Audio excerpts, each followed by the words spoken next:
అంతర్వేది శ్రీ లక్ష్మీ నరసింహ చరిత్ర. గోదావరి మహానది అలలు సముద్రాన్ని ఆలింగనం చేసుకునే ఆ పవిత్ర క్షేత్రం. ప్రకృతి, పురాణం, భక్తి all come together at one divine place. అదే అంతర్వేది శ్రీ లక్ష్మీ నరసింహస్వామి దేవస్థానం. ఇది ఒక దేవాలయం మాత్రమే కాదు, ఇది యుగాల చరిత్రను మోసుకెళ్లే పవిత్ర సంగమ క్షేత్రం. పురాణాల ప్రకారం ఈ ప్రాంతంలో మహర్షి వశిష్ఠుడు ఘోర తపస్సు చేశారు.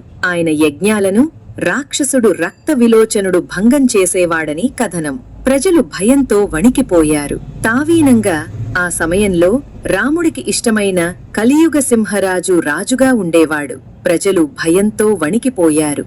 ధర్మం క్షీణించింది. అప్పుడు మహావిష్ణువు నరసింహ అవతారంలో ప్రత్యక్షమై రాక్షస సంహారం చేసి ధర్మాన్ని స్థాపించారని పురాణం చెబుతుంది.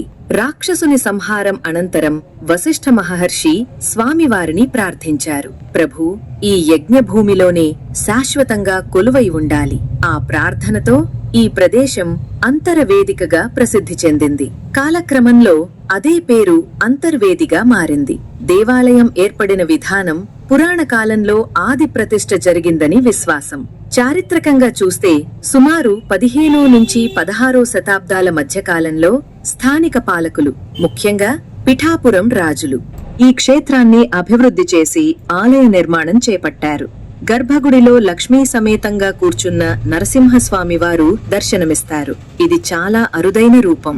ఉగ్ర నరసింహ స్వరూపం కాదు, శాంత స్వరూపం, భక్తులను కాపాడే కరుణామూర్తి.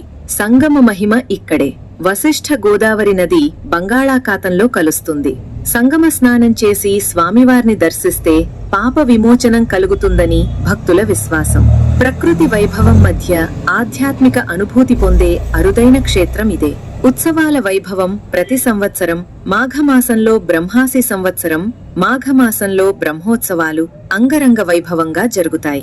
రథోత్సవం సందర్భంగా వేలాది భక్తులు తరలివచ్చి జై లక్ష్మీ నరసింహ అంటూ గగనాన్ని మార్మోగిస్తారు. స్వామివారి కళ్యాణోత్సవం ఈ క్షేత్రానికి ప్రత్యేక ఆకర్షణ.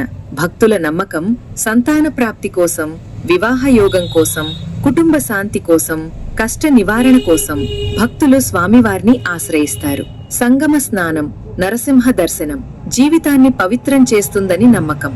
గోదావరి అలలు సముద్రాన్ని చేరే చోట వశిష్ఠుని తపస్సు ప్రతిధ్వనించే యజ్ఞభూమి, నరసింహుని కరుణామృతం పొంగి పొర్లే క్షేత్రం. అదే అంతర్వేది. ఇది కేవలం ఒక దేవాలయం కాదు, ఇది ధర్మస్థాపనకు చిహ్నం. ఇది విశ్వాసానికి నిలువెత్తు నిదర్శనం. జై లక్ష్మీ నరసింహస్వామి.